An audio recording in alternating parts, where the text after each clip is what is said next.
देखते कैसा ब्रह्मा उपासना योग्य है।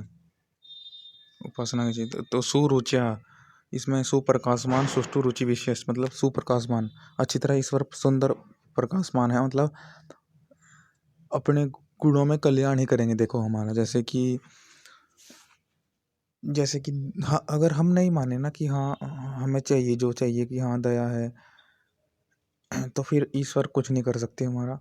जैसे कि हमने माना, जैसे कि हम अपना अच्छा करते करते हो गलत कर देते हैं, तो ऐसे ईश्वर नहीं करने के। जैसे कि हम कुछ सोचते हैं, कुछ चाहिए होता है हमें, कल्याण दया इतने गुण होते हैं, दया कल्याण न्याय, और हम कर रहे हैं तो न्याय में कल्याण कैसा हुआ। तो ईश्वर कल्याण का मेन भाव है, ईश्वर का कल्याण। अब न्याय में भी कल्याण करेंगे, दया में भी कल्याण करेंगे, और सब प्रकार से ज्ञान, जितने भी ईश्वर के गुण हैं, सब प्रकार से कल्याण ही उनमें छुपा है। अगर एक चीज कर रहे हैं ना तो दूसरे से जुड़ेंगे वे गुण।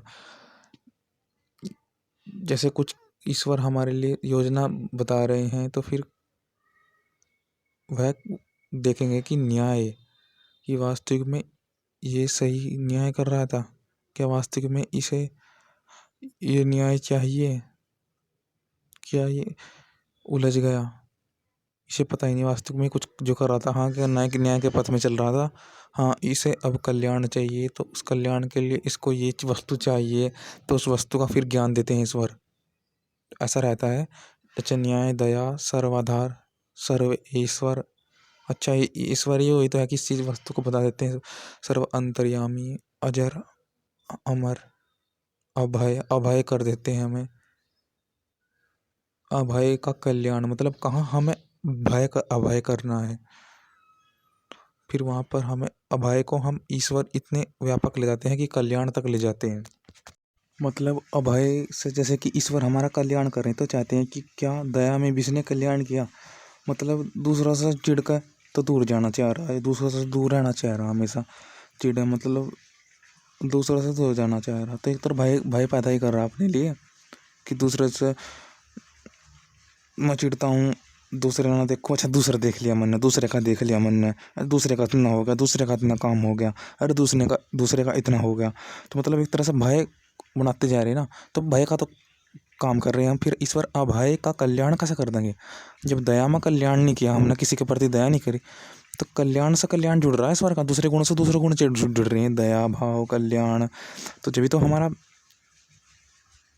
अभय होंगे हम, तो ईश्वर के अभय गुण दया से भी जुड़ रहा है। तो ऐसे ऐसे जुड़ते रहते हैं। तो जानना ये है कि क्या आपने दया की, जब भी तो आपको अभय होगा।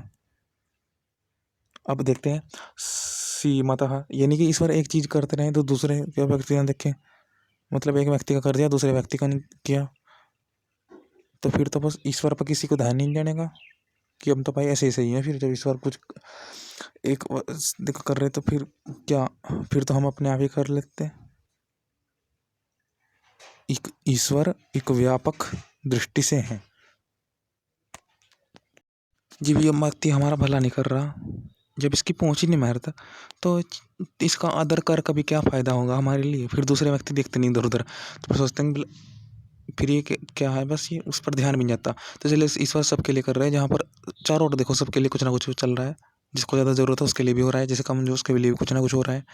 तो इसलिए सीमतो मर्यादा मर्यादा में रहते हैं ईश्वर से। सब हम देखते हैं ईश्वर, हम ईश्वर को हम नकार नहीं सकते।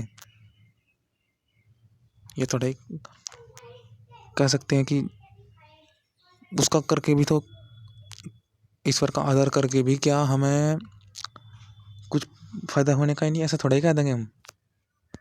देखो ईश्वर को हम बिना याद करो रह भी नहीं सकते। हम क्या है, अब क्या कर रहा है वह ईश्वर, ये जानना चाहते हैं। वरना जैसे कोई व्यक्ति संसार में अपने दोस्त देखे जो कर रहे हैं, मतलब को किसी का कर रहा, किसी के लिए कोई कर रहा, देख रहे हैं हम कि भाई ये तो इसी के लिए करता रहे है, इसे तो चाहे हम याद भी ना करें तो क्या फायदा जब ये हमारे लिए एक तरह से करता नहीं। ये तो सीमित है एक तरह से। ये तो ऐसा कर रहा है, जब इसका हमारा कल्याण नहीं हो रहा तो इसके ना याद करने से हमारा क्या बिगड़ा, कुछ भी नहीं बिगड़ना, हमसे याद ही नहीं करते तो भी याद नहीं करता। परंतु ईश्वर के व्यक्तित्व में ऐसा नहीं कर सकता कि हमसे अभी नहीं याद करने कर सकते। हमें पता चेहरे हम पल भर में कुछ कर सकें, इसलिए हमारे से ईश्वर एक कदम मतलब आगे है हमारे से ईश्वर। तो हम सोचते हैं कि क्या कर रहा होगा, अब क्या हो जाएगा हमारे लिए, पर हमें पता ना कि कुछ कर रहे ईश्वर, अच्छा ईश्वर नहीं करा तो ईश्वर कर देते हैं, चाहे कर दिया।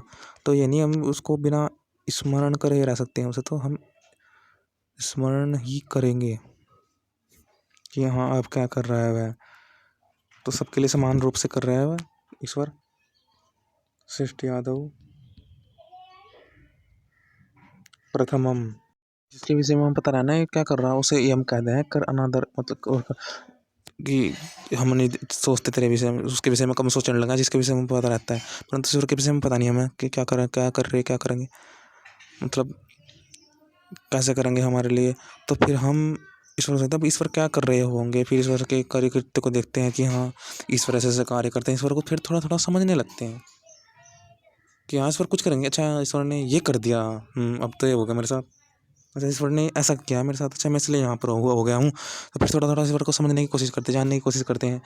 तो यही होता है कि हाँ हम सब चीज़ को समझनी पड़ेगी कल्याण के लिए, कि हमें पता कि जैसे कि हर चीज़ छूट जाती है, जैसे कि जंगल में कुछ और नहीं मिला, पेड़ मिला है, देखा खाली पेड़, मतलब पेड़ में ईश्वर ने इतना कल्याण भर रखा, कितनी ऊंचा तक पहुंच गया पेड़ लंबा हो, मतलब पेड़ में ईश्वर ने ऐश्वर्य भर रखा है। तो मतलब देखा फिर हमें सीखने को मिल जाता है कि हाँ कुछ हर चीज़ भी को समझना पड़ता है। जैसे कि मैंने पेड़ को समझा, ऐसे ही मैं कुछ कल्याण के रूप में कुछ चीज़ को समझूंगा कि ये ऐसा होना चाहिए, तो फिर वह मुझे मिलेगी। जैसे अन्य चीज़ ईश्वर ने उत्पन्न कर रखी है, विस्तार कर रखी है, प्रथम हम विस्तार करता, विस्तार युक्त और विस्तार करता, इन चीज़ों का ये हो रहा है, मतलब अब मैं कुछ ये होने के लिए, कुछ करने के लिए, ये देखो किसी चीज़ से कुछ होता है कि हाँ ये इससे हो रहा है, मतलब मैं जो कुछ करूँगा उसके पीछे कुछ कारण होगा, तो कुछ अवश्य ही होगा, कुछ बनेगा ही नया चीज़, कुछ चीज़ चाहिए तो देखना चाहिए कि हाँ कल्याण वास्तविक में मैंने कल्याण किया है या नहीं, कल्याण हो रहा है वास्तविक में, अच्छा ये हो रहा है वास्तविक में, इससे इसका होगा तो यही है संसार में, हर चीज़ को देखना है किस कारण से ये नहीं हो रहा, अच्छा तो ये नहीं हुआ जो मुझे चाहिए था, तो मुझे जो चाहिए उसके लिए ये करना पड़ेगा, तो कर देखना पड़ता है ना चीज़ जो ऐश्वर्य। तो जैसे कि अब पढ़ते हैं पदार्थ और भावार्थ, फिर करते हैं इसका समापन।